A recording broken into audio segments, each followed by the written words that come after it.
ఏపీకి 5 ఏళ్ల పాటు రాజధాని లేకుండా చేశారని, ఇప్పుడు మావిగన్ అని జగన్ మాట్లాడుతున్నారని సీఎం చంద్రబాబు విమర్శించారు.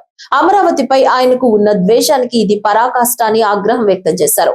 కూటమి నేతలతో సీఎం టెలికాన్ఫరెన్స్ నిర్వహించారు. ఈ సందర్భంగా ఆయన మాట్లాడారు. అమరావతి పేరు పలకడానికి జగన్ ఇష్టపడరు, అందుకే మావిగన్ అని వింత పేరును తీసుకొచ్చారు. రాజధాని పట్ల జగన్ వైఖరి భవిష్యత్తులోనూ మారదని నిన్నటితో మరోసారి స్పష్టమైందని చంద్రబాబు అన్నారు. రాజ్యసభలో ఇవాళ అమరావతి చట్టబద్ధత బిల్లుకు ఆమోదం లభించనుందని చెప్పారు.